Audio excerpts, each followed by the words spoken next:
इस दुनिया में जीने के लिए कुछ एक ऐसी साधना करना है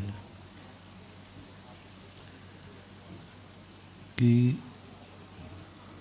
हमें किसी की ज़रूरत न पड़े। यहाँ तक कि हमारा ज्ञान इतना जागृत हो जाए कि हमें खुद की इंद्रियों की भी ज़रूरत न पड़े। हम खुद अपने मन का सहारा न लें। ये खोज सर्वज्ञ भगवान के ज्ञान में तो आई ही थी, लेकिन उन सूत्रों को इस युग में पूज्यवर कुंद कुंद स्वामी महाराज ने समय सार का आलम्बन लेके ये कला, ये सूत्र, ये ज्ञान, ये विधि उन्होंने जगत के सामने रखी कि एक ऐसी भी दशा है जिसमें तुम्हें किसी की भी जरूरत नहीं पड़ेगी। आत्मा की वो अदृश्य शक्ति को उद्घाटित किया जिसके विस्तार में पूज्यवर अमृतचंद सूरी महाराज ने 48 शक्तियों का वर्णन किया। 48 शक्तियों में से कुछ शक्ति ऐसी हैं जो मात्र हमारी आत्मा की शक्ति को ही उद्घाटित करती है, और जिसने अपनी आत्मा की शक्ति उद्घाटित कर ली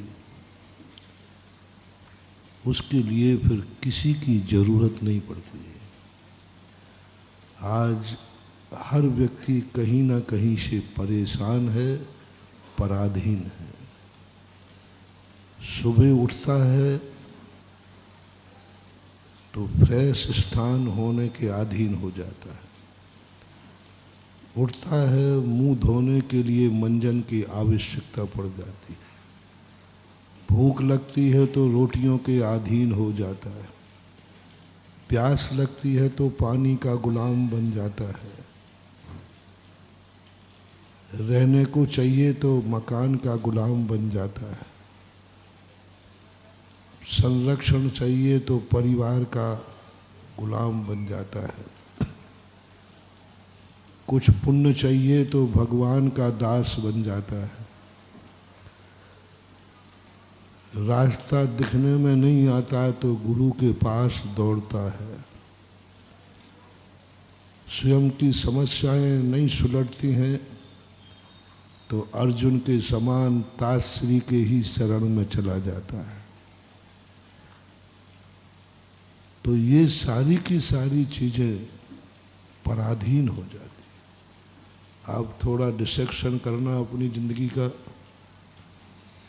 कि तुम्हारी पूरी की पूरी जो कुछ भी तुम्हारी जिंदगी में है वो सब पराधीन है।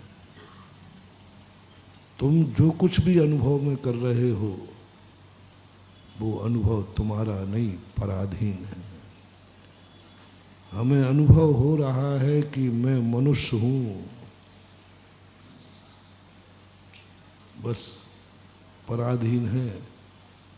मनुष्य गति नाम कर्म के उदय से ये अनुभव होता है, तुम्हारा खुद का अनुभव नहीं।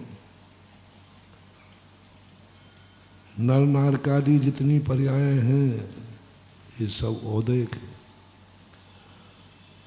तत्वार सूत्र में औदैक भाव के 21 भेद कहे, उसमें सबसे पहला औदैक भाव कहा गति। गति को उन्होंने औदैक भाव कहा, और औदैक भाव का अर्थ होता है गुलाम। औदैक भाव का अर्थ होता है कठपुतली कर्मों की। औदैया